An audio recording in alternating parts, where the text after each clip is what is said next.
আচ্ছা বন্ধুরা, আমি আবার একটা ভিডিও নিয়ে এসেছি, ছোট্ট একটা ভিডিও, যেটা হচ্ছে হোন্ডাই ভেনুর আপনার স্পিড লিমিট আপনারা কী করে করবেন, সেটা আপনাদেরকে কী করে সেট করবেন, কীভাবে করতে হয়, ওটা আপনাদেরকে আজকে ছোট্ট একটা ভিডিও আপনাকে দেখাবো আপনাদের।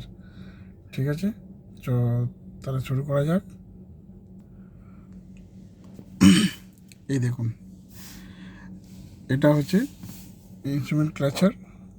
আর এইটা এই যে এই বাটনটা দেখছেন, এটা হচ্ছে ট্র্যাক, মানে আপনার ইয়ে স্পিড লিমিট কন্ট্রোল করার জন্য।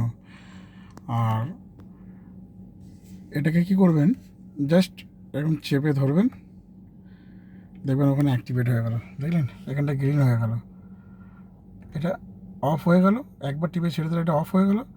আর এই বাটনটাকে লং প্রেস করলে এই জায়গায় একটা গ্রিন কালারের এই যে স্পিড লিমিটের এটা এলো। এই দেখুন, আরেকবার দেখুন, এই দেখুন, লং প্রেস করলে এটা স্পিড লিমিটের এটা এলো। এরপরে এখানে ওটাকে প্রেস করে এই যে জায়গাটা, এটা মাইনাস প্লাসটা আছে এদিকের, এটাকে আপনি এটাকে যত মাইনাস প্লাস করবেন আপনি কততে সেট করবেন। দেখুন 1 2 3 4 5 এরকম করে আপনি আপনার যত স্পিড লিমিট দরকার আপনি ওই স্পিড লিমিট সেট করে দিলেন। এই স্পিড লিমিট সেট করে দিলে কি হয়, এর স্পিডের ওপরে গাড়ি গেলে গাড়ি ওয়ার্নিং করবে যে আপনি এই স্পিডের ওপরে চলে যাচ্ছেন। এটা হচ্ছে এর স্পিড লিমিট কন্ট্রোলের সেটিং। ঠিক আছে, তো আজকের ভিডিও এইটুকুই থাক।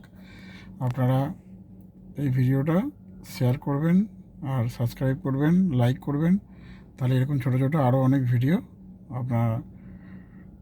আমি আপনাদের জন্য নিয়ে আসবো।